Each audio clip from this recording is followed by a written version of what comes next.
Era necesario convencer a la gente del uso del concreto para pavimentar. Al comienzo solamente se pavimentó con concreto una pequeña sección de la calle principal de Bellefontaine. Las autoridades de la ciudad se mostraban escépticas. Pensaban que el pavimento se resquebrajaría y rompería. Exigían una garantía de que el pavimento duraría al menos 5 años. El pavimento se conservó y por algunos años más. Al tiempo que caballos y carruajes daban paso a los vehículos automotores, la industria estadounidense del cemento también cambiaba. Lo que había comenzado como una informal asociación comercial en Chicago, Illinois, se convirtió en una organización líder en su rubro. El Portland Cement Association se fundó en 1916 y comenzó a funcionar en el momento en que se instituyó la primera acta de autopistas. Así que lo primero que hizo la asociación fue lanzar una enorme campaña publicitaria para promover el concreto. Las ventas aumentaron inmensamente. Pavimentaron tramos de 1,6 kilómetros con concreto por todo el país en zonas de carreteras de tierra. Los llamamos tramos semilleros. Los granjeros y otras personas en sus automóviles al conducir por allí llegaban de pronto a un área más lisa y se daban cuenta de lo bueno que era el pavimento. Luego le pedían a sus oficiales locales pavimento de concreto. La organización colocó anuncios en revistas y periódicos vendiéndole al público estadounidense los beneficios del concreto. Una de sus mayores consignas era concreto permanente. Una de las propagandas más famosas salía en el Saturday Evening Post. Se alentaba el uso de carreteras de concreto para facilitar la ida al colegio. El anuncio decía, tan planas que los niños podrán patinar sobre ellas, tan fuertes que los camiones pesados no podrán agrietarlas, tan duras que años de tráfico automotor no las desgastarán. No se verán afectadas por la humedad, el calor, el frío o la escarcha, y cuesta poco su mantenimiento. Los ingenieros aprendieron a aprovechar el cemento. A comienzos del siglo XX, en Estados Unidos el concreto se hacía en el sitio donde se iba a usar, empleando un pequeño mezclador. Los obreros introducían todos los componentes y muchas veces se obtenía un concreto de mala calidad, ya que no había mucho control. Esto cambiaría. Comenzó a principios del siglo XX con los camiones mezcladores. Al tiempo que el caballo o mula arrastraba la mezcladora, unas paletas de madera removían la mezcla mientras se le agregaba agua de un pequeño tanque. A causa de su tamaño y peso, estas mezcladoras manejaban una cantidad limitada de concreto. Para 1916 se usaban mezcladoras de tambor rotativo a vapor y al comienzo de 1920 se montaban en camiones pavimentadores a gasolina y se las enviaba a los sitios de trabajo.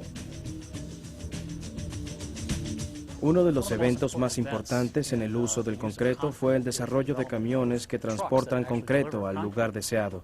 Antes había que mezclar los materiales en el lugar de la construcción.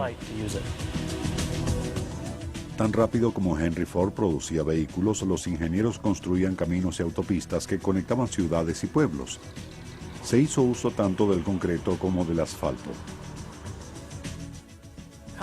Las vías de concreto eran costosas, pero duraban más. Las carreteras de asfalto costaban menos, pero no duraban tanto. Era un asunto de economía. Mientras que los constructores de caminos interconectaban el país, los ingenieros ponían la mira en proyectos a una escala mucho mayor. Represas. Desde el comienzo de la civilización, el hombre ha intentado controlar el agua.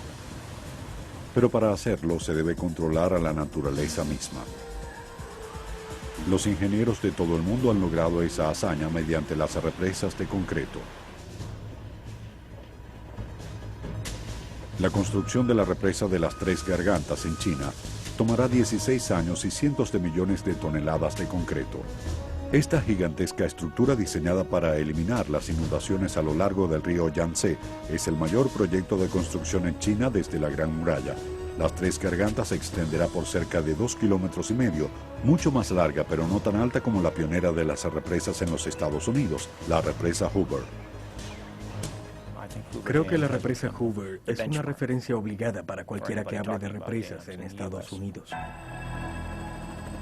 La creación de la represa Hoover tomó más de 2.293.000 metros cúbicos de concreto. Construida en el río Colorado cerca de Las Vegas, Nevada, la represa Hoover pesa 6,5 millones de toneladas y tiene la altura de un edificio de 70 pisos. Fue vaciada en miles de piezas separadas que luego se conectaron entre sí, formando literalmente una cortina de concreto. Las cuadrillas de construcción no solo tuvieron que soportar el intenso calor del desierto, sino también las masivas temperaturas generadas por el curado del concreto. Cuando el cemento, que funciona como adherente, se mezcla con agua, el concreto siempre despide calor. En la construcción de una represa, esto es un grave problema porque la estructura no debe acumular calor. En la represa Hoover insertaron kilómetros de tubería para hacer correr agua fría por su interior mientras el concreto se curaba. Si la represa no hubiera tenido esas tuberías de enfriamiento, el concreto habría tardado 200 años en alcanzar una temperatura ambiente. Al concreto recién vaciado se le introducían vibradores para remover el aire atrapado en el mismo. Los diseñadores de represas siguen vibrando el concreto recién vaciado. Sin embargo, hoy se prefiere una forma de concreto más novedosa y seca. El concreto compactado con aplanadora sigue siendo concreto. Es otro tipo de construcción, pero no otro material. El concreto compactado es una mezcla muy dura de agregados, arena y cemento. Solo la elevada presión que da el peso de la aplanadora puede compactarlo lo suficiente como para que podamos usarlo. Lo descargamos de un camión y lo aplanamos con una aplanadora de vapor. Y esto lo seguimos haciendo en capas hasta subir 60 metros. Lo que tardas en hacer concreto es lo que puedes tardar en hacer una represa. Si las represas de concreto se diseñan para contener las aguas, los puentes de concreto se construyen para poder atravesarlas. Los retos de diseño de un puente siempre han sido los mismos. Hay que tomar en cuenta la carga que soportan.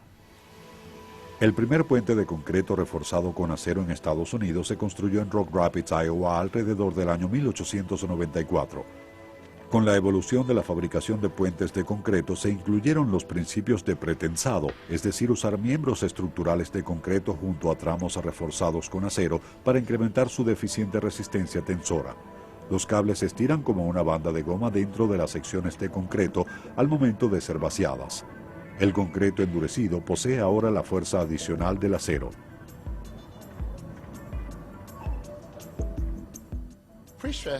La tensión previa es algo que complementa al concreto. El concreto es comprensible. Puede soportar enormes cargas si lo comprimen. Pero si tratan de doblarlo, se agrietará y romperá. Por eso agregamos cables previamente tensados que atravesarán cada bloque de concreto de principio a fin.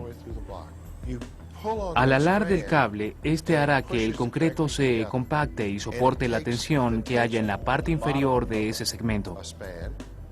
Luego, la parte superior del segmento se comprime. Así se forma un elemento de concreto y acero que es sumamente duradero.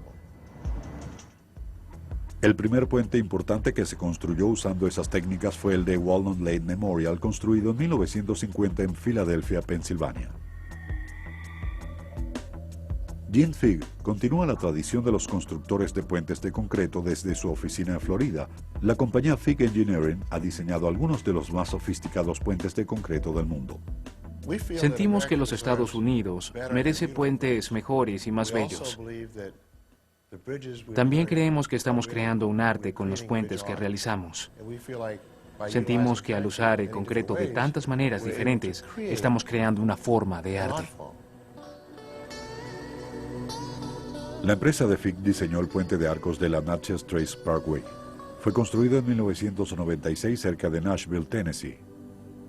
Es el primer y mayor puente de arcos pretensados en secciones de Estados Unidos. En teoría, construir un puente en secciones es como ensartar cuentas en un collar. El Natchez Trace Arches fue una oportunidad de cruzar un valle y al mismo tiempo de utilizar el concreto en diferentes formas. En este caso, estas se unen de manera impecable, porque todo